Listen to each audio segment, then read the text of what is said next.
et on a eu entre un doublement et un triplement des importations sur l'Union européenne de volailles ukrainiennes. Tout le monde est dans la même situation où ce déferlement de poulets ukrainiens est en train de déstabiliser l'ensemble du marché, quoi. Nous, on a des élevages familiaux qui élèvent en moyenne 40-50 000 volailles, et là, on a une entreprise qui, sur un seul site d'élevage, élève 1 800 000 poulets, quoi. Je veux dire, on n'est pas du tout dans les mêmes ordres d'idées. Pour soutenir l'économie ukrainienne face à l'agression de la Russie, la Commission européenne a décidé le 5 juin de renouveler les exonérations de droits de douane et de volume d'exportation sur la volaille ukrainienne. Quelles conséquences cela a-t-il sur la filière française ? L'Europe a instauré depuis l'année dernière en fait un droit de douane zéro sur les œufs et la volaille ukrainienne. Donc on a maintenant un peu plus d'un an de recul et on a eu entre un doublement et un triplement des importations sur l'Union européenne de volailles ukrainiennes. Donc on était à peu près, avant ce malheureux conflit, à peu près 10 000 tonnes de volailles importées tous les mois et maintenant on est à 20 000 voire plus de tonnes tous les mois importées. Donc c'est vraiment un déferlement. C'est une situation que vivent tous les collègues européens, que ce soit les Allemands, les Hollandais, les Polonais,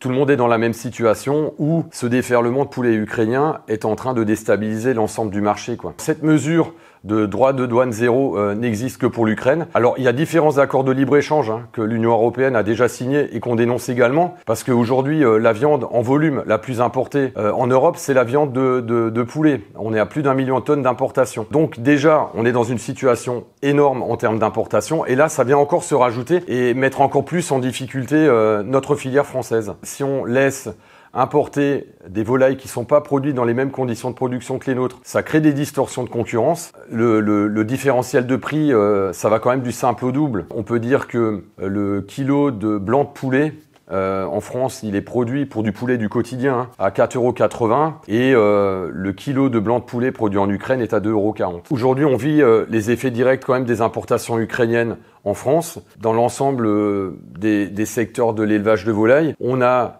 des vides sanitaires, c'est-à-dire les vides entre chaque bande de poulets qu'on élève qui se rallongent. Donc ça veut dire qu'il y a une pression de volailles qui viennent d'ailleurs, et ça veut dire aussi moins de revenus pour un éleveur parce qu'il va produire moins sur une année, quoi. Cette décision semble surtout profiter au géant ukrainien MHP, qui d'ailleurs s'était porté candidat à la reprise des poulets loués en 2018. Pour vous, c'est une erreur politique ? Pour moi, c'est un manque de discernement dans la manière dont on doit soutenir à fond le peuple ukrainien et le gouvernement, quoi. Effectivement, le soutien qui est apporté, c'est pas des agriculteurs, c'est pas des éleveurs. Il y a une grosse entreprise ukrainienne, un oligarque qui est à la tête d'abattoirs, de fabriques d'aliments et également d'élevage. Nous, on a des élevages familiaux. C'est des éleveurs, des éleveuses qui travaillent en famille avec des fois un salarié qui élèvent en moyenne 40-50 000 volailles. Et là, on a une entreprise qui, sur un seul site d'élevage, élève 1 800 000 poulets, quoi. Je veux dire, on n'est pas du tout dans les mêmes ordres d'idées. Qualité moindre, difficile à dire, mais en tout cas,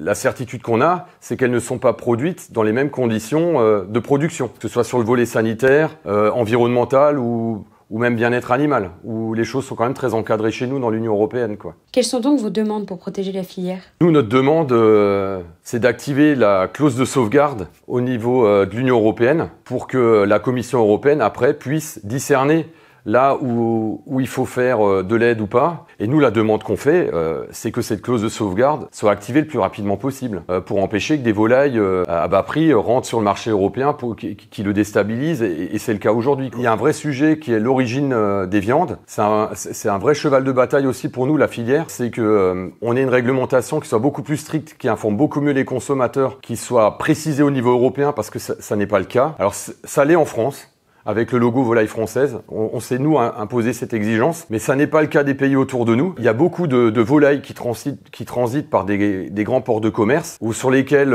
il y a une micro-étape de conditionnement ou de transformation qui fait que ça peut changer d'origine, quoi. Et donc, nous, on voit que quand ça augmente des Pays-Bas, de Pologne ou de pays frontaliers, ça veut dire qu'il y a de la volaille ukrainienne au travers de ces pays-là qui viennent en France aujourd'hui, quoi. Alors nous, ce qu'on demande, c'est qu'il y ait une réglementation au niveau européen beaucoup plus précise, qui soit mise en œuvre, comme on l'a fait nous en France, en fait, pour avoir une transparence d'information pour le consommateur.